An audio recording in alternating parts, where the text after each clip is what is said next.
Warning, the following episode contains discussions about violent crimes, disturbing events, and explicit details that may be unsettling for some listeners. Please be advised that this podcast is not suitable for young children, and listener discretion is strongly advised. Hey y'all, welcome back to another episode of Southern Shadows. I'm one of your hosts, Janet, aka Mama. And I'm DK. And the story that I have for you today involves a teenage girl who would often spend hours talking on the phone to her boyfriend or FaceTiming him late into the night. In the end, it was through this evidence that helped solve who could be responsible for her sudden disappearance. Any thoughts before we jump in? No, let's get into it.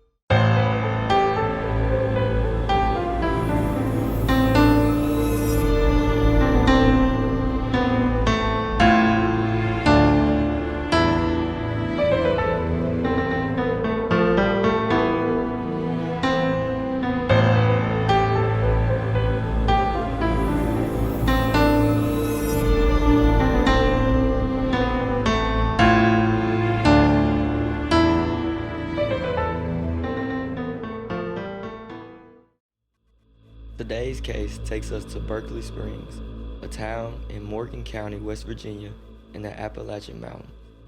It's located in the eastern panhandle of the state and has a population of about 900 people. Riley Crossman, a 15-year-old student, was one of those people who seemed to have vanished without a trace. But the person who hurt her would soon learn that you can't hide from cameras and technology, no matter how much you try. Riley Grace Crossman was born on December 22, 2003 in Martinsburg, West Virginia, to Lance Crossman and Chantel Oakley. She was the oldest of 4 siblings, one sister, Jade, and 2 brothers, Ryder and Riker, and she shared a close bond with all of them. When Riley's parents divorced, she spent most of her time living at home with her mom, Chantel. Riley was described as helpful, caring, intelligent, stubborn, and as dramatic as teenage girls come. A freshman at Berkeley Springs High School, she was into the normal things that teens typically are. She was a gifted dancer and singer and spent a lot of her free time with her best friend, Jasmine Cooley. In the YouTube episode of Film Rise True Crime, Jasmine is interviewed and talks about the fact that Riley spent so much time with her that her own mom gave her chores to do at their house. Riley was also dating a boy named Hayden Lacey. Like I said, Riley lived most of her time with her mom Chantel, her 2 younger brothers, and Chantel's boyfriend Andy McCauley. Chantel was said to be struggling to make ends meet. She was reportedly working 2 jobs, oftentimes finishing working at one job, taking a short break, and then checking into her second job to work long into the night. On the evening of May 7th, 2019, Chantel got home from a long day of work around 10 p.m. She wasn't feeling very well and couldn't wait to get into bed. When she got there, she saw her boyfriend Andy sitting in a chair and went upstairs to check on the boys and to see how Riley was doing. But she found that her door was locked. Too tired to even bother her, Chantel went to bed. According to an interview with District Attorney Dan James for that same Film Rise True Crime episode, Riley would routinely come into her mom's room in the morning and say, "Good morning, Mom. Have a good day. I love you." When she woke up the next morning, though, Chantel realized that Riley hadn't greeted her. Another routine thing for Riley was to walk to school, and she would normally be gone before her mom would leave to drop off her younger siblings.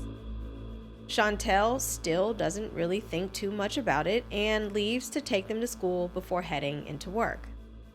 I know a lot of teachers are probably going to curse me out when I say this, but just like me and your dad do sometimes, Chantel was used to texting Riley throughout the school day, so when she hadn't heard from her all day, she began to feel like something really was wrong. Attorney James even says Riley was glued to that phone. Her fears were confirmed when she received a phone call that evening from the school letting her know that Riley had not been present that day. I'm actually really glad that schools do this, especially in situations like this where a child is potentially missing. I mean, I know your school does not play. I mean, as soon as that tardy bell rings, I'm getting a phone call that you have not made it, even on days where you had like a dentist appointment or something. Yeah. When Riley's school reported that she didn't come that day, Mom Chantel immediately tried contacting friends and family, and even Riley's friend Jasmine tried texting her, but it went undelivered. She also logged into Snapchat and noticed that Riley hadn't posted anything that day, which is something I think your friends would probably find strange, right? I know you guys are like real big on streaks or whatever. Yeah. So Chantel, realizing that something is terribly wrong, finally reports Riley missing to the police, who initially treat it as a runaway case. Like I said, her parents were divorced, and although she didn't live with him full time, her father was still very much in her life. And so when the police contacted him to see if he'd heard from Riley or knew anything, he felt that there was something more to it than just running away. In fact, he tells them that Riley isn't a child who would run away. And so with this information, the police go back to the home to begin their investigation. With Chantel's permission, the police decide to take a look around Riley's bedroom for any clues, and they find plenty. The first thing that they notice is that her backpack and glasses are still in her room, which her mom confirms she uses all the time. Her cell phone is missing, but they do find a purse with cash in it, indicating that it couldn't have been a runaway situation because wouldn't you need to take money with you? Right. As she's standing in the room with the officers, Chantel tells them that since the last time she looked in Riley's room, it now appears different. Different? Like how? So on the police body cam, you can hear her specifically say, "I feel like I would have noticed her book bag being here and her glasses because this is not exactly the way it was. I've been in here digging and looking, for like a note or anything." All right. As they continued their search for clues, they notice blood, and lots of it, including on her sheets, her comforter, and on the walls.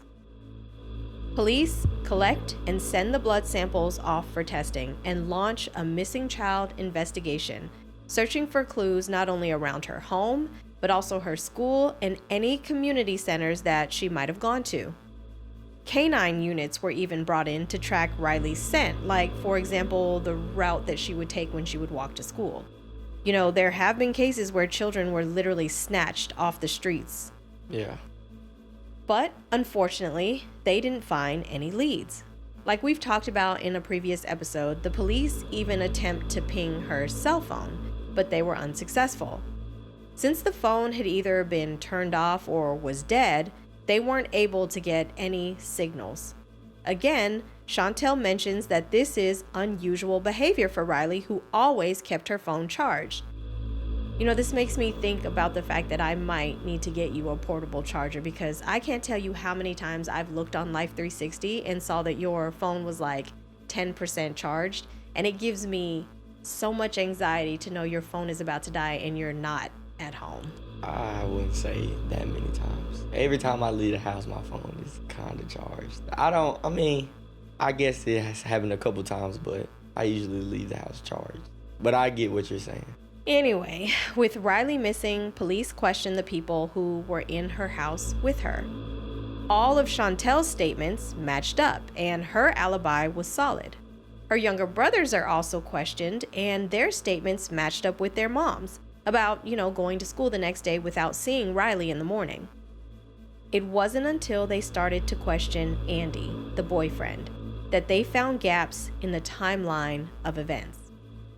When he was initially questioned, Andy explained how all of the children were in their rooms by about 9 o'clock, and he didn't see them again because he left the house around 5 a.m. for work. You see, Andy worked in construction, and he would often catch rides with co-workers like a man named Johnny Walter, who is also brought in for police questioning. During his interview, Johnny Walter said something very interesting to the police. Normally, he said that when it was time to pick Andy up, he would have to bang on the door to wake him up. But on this particular morning, the one that Riley was reported missing, Andy called him to let him know he was ready for his ride. when Andy himself was brought in for questioning, he told the police that he'd been at work all day. But Chantel knew that that wasn't true. In fact, Andy went missing for a few hours, and it was confirmed by another coworker who was brought in for questioning. Andy is brought in again, and his story was just all over the place. WDTV5 News reported that state police found several inconsistencies in Andy's story. Even though he originally said he never left, he later told the state police that he actually did leave the work site briefly to drive back to his house to buy cocaine for himself and his coworker. Drive to his own house to get cocaine. I guess to meet the drug dealer. On the episode of Film Rise True Crime, Dr. Julia Shaw, criminal psychologist, gave her expert opinion about why someone would even admit to a crime like buying cocaine, which is illegal and could get him in trouble. She says that it's a tactic to, quote, divert the attention of the police and to basically say, hey, look over here. Yes, you caught me, but it's for another thing, buying cocaine, not for the main thing that you're actually interested in, like, where's Riley? The thing is, Johnny Walker told the police that they already had plenty of cocaine. There really wasn't a reason for Andy to leave and go buy more, confirming that he's lying.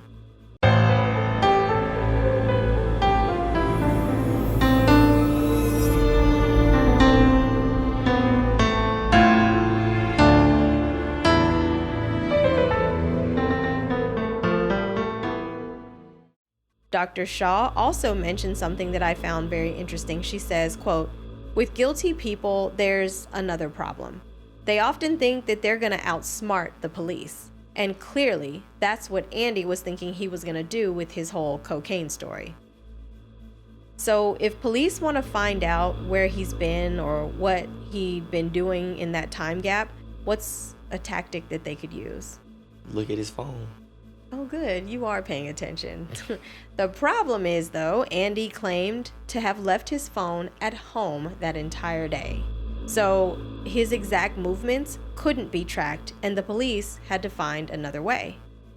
Detectives knew that they needed to change their tactics because for about 4 or 5 hours, Andy essentially fell off the grid.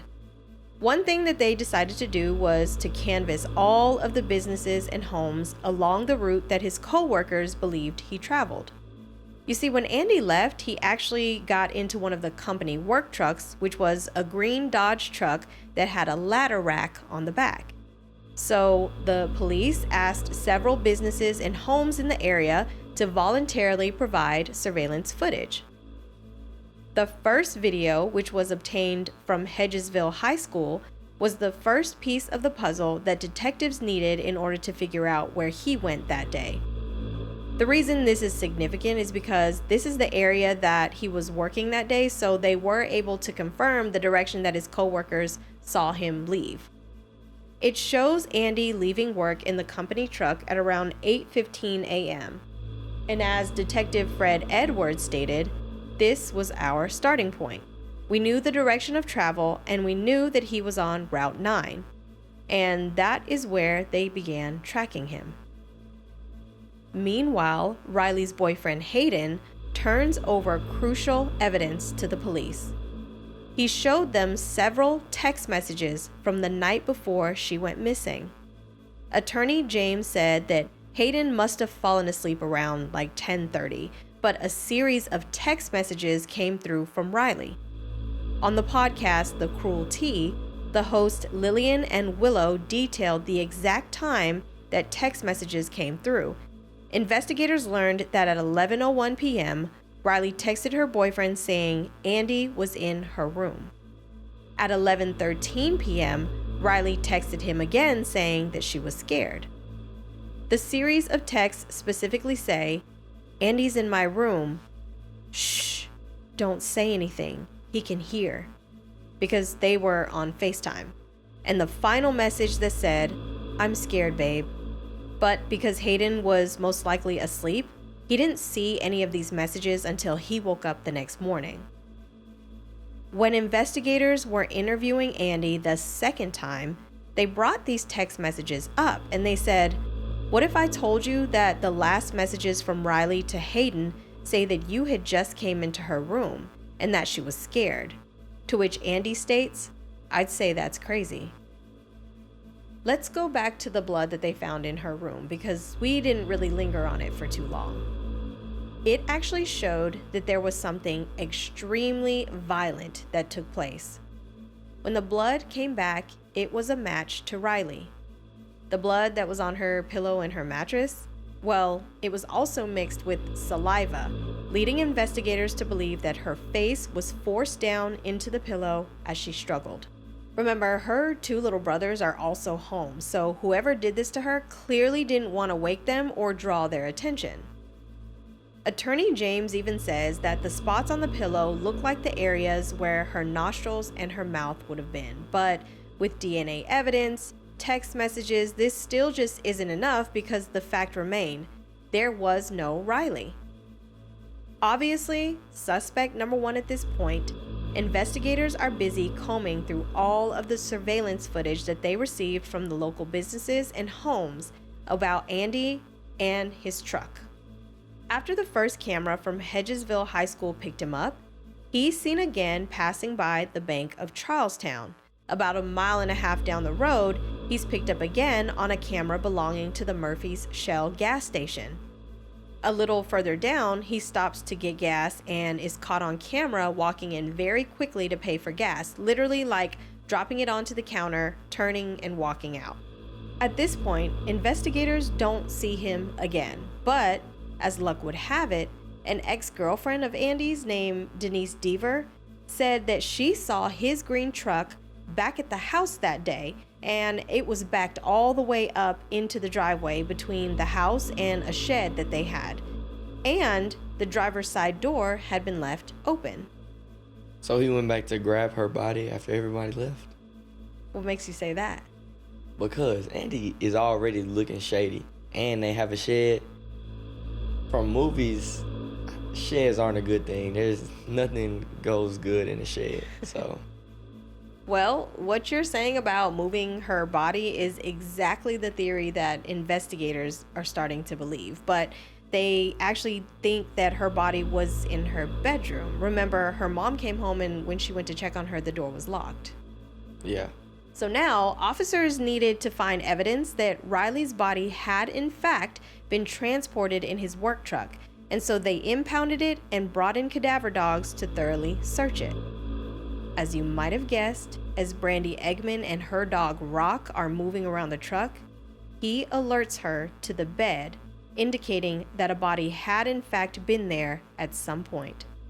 Once this is confirmed, investigators still need to figure out where Riley is. Remember, I told you that he essentially disappeared aside from that witness who had seen his truck backed up to the house. Coincidentally, an officer who lived just outside of town frequented a little store called Hernandez Store on the edge of town in a secluded area. The officer happened to ask the owner if he could take a look at any surveillance footage for the day that Riley went missing, and miraculously, he spots Andy's truck.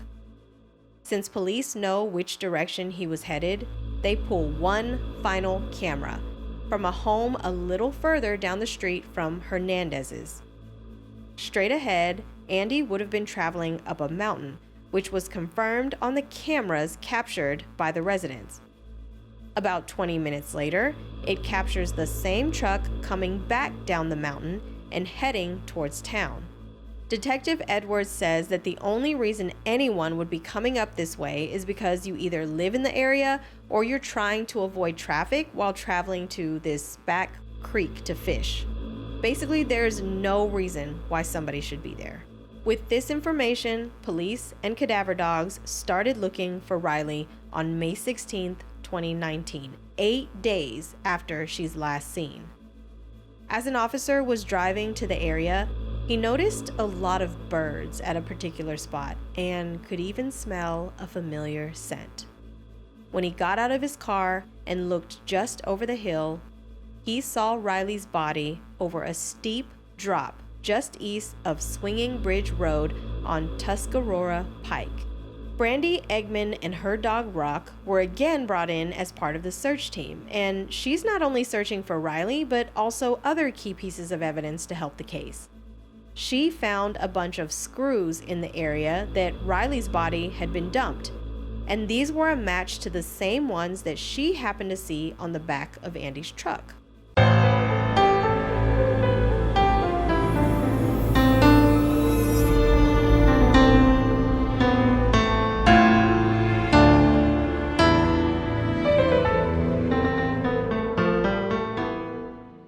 Another crucial piece of evidence was that on Riley's right shoulder and right foot, there was drywall mud.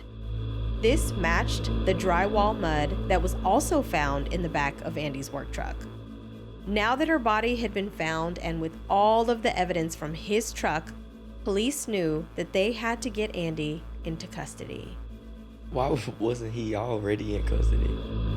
Well, at this point, because they didn't have any real proof, and remember, in a previous episode, we talked about if there's no body, you can't really make an arrest because officers don't want to get it wrong because there could be repercussions.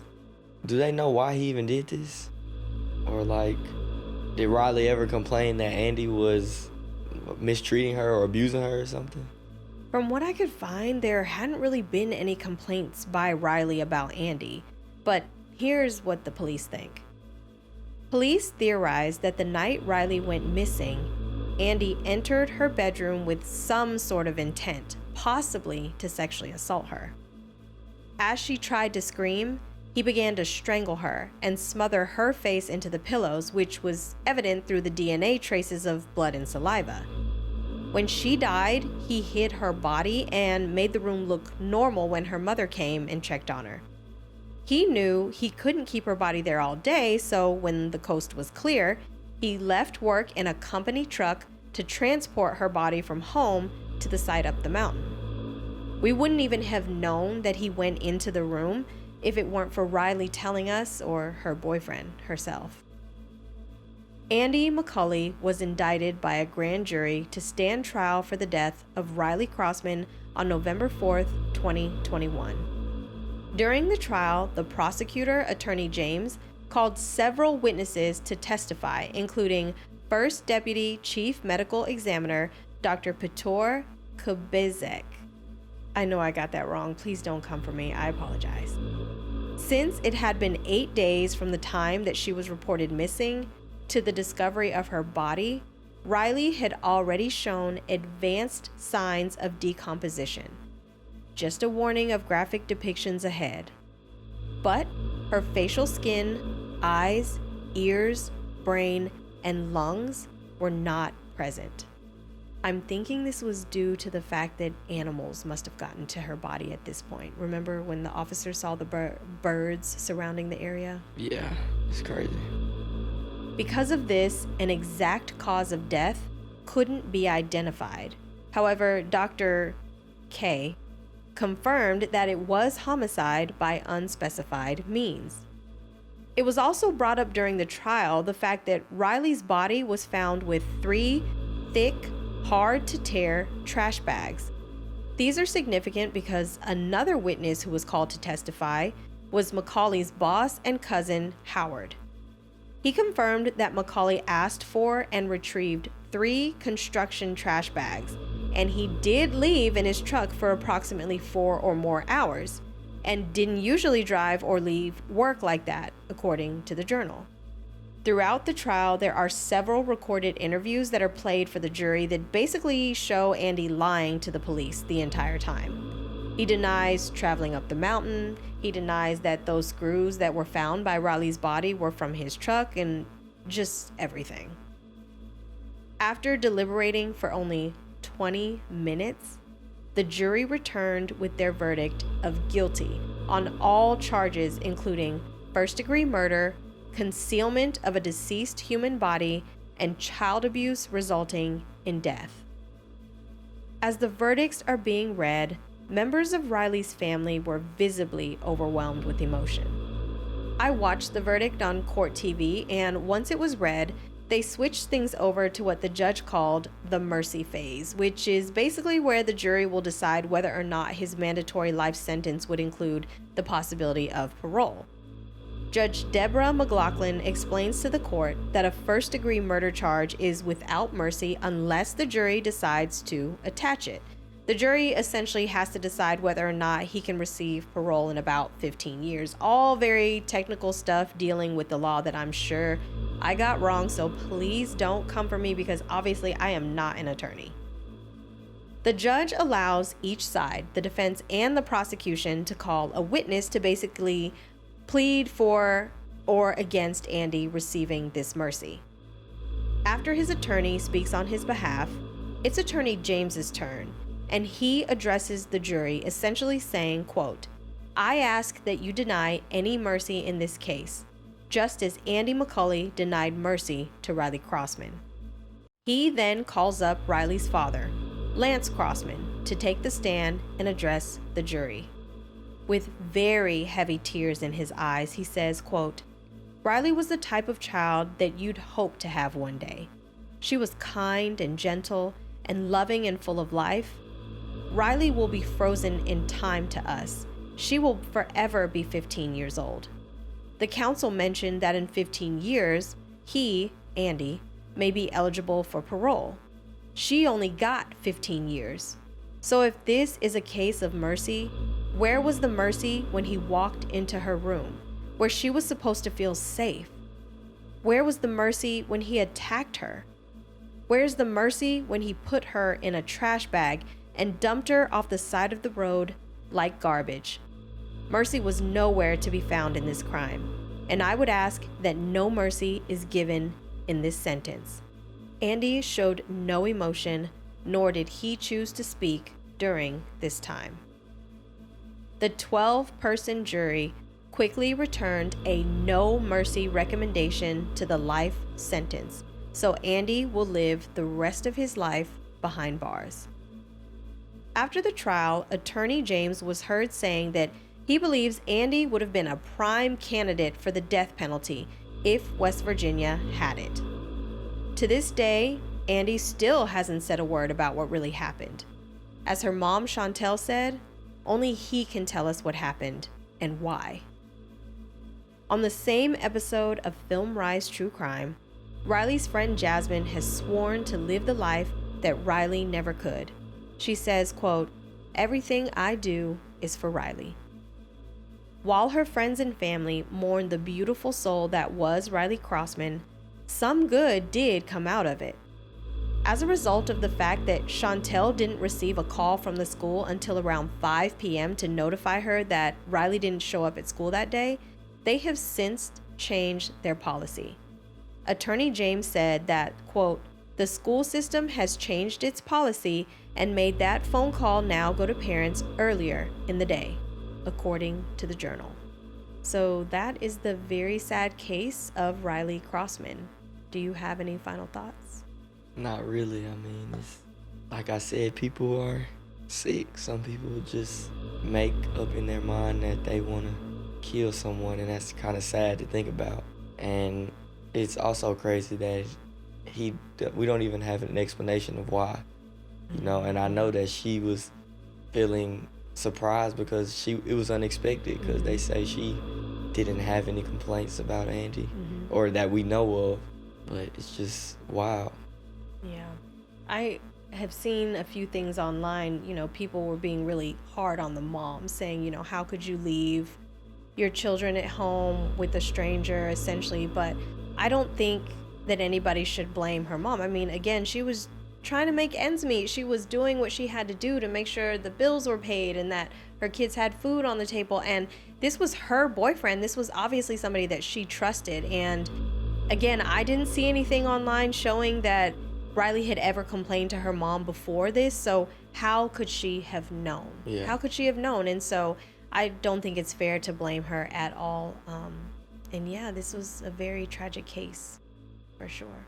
As always, we'd love to hear your thoughts on today's case. You can leave us a comment down below on our YouTube, or you can write us a review on our podcast.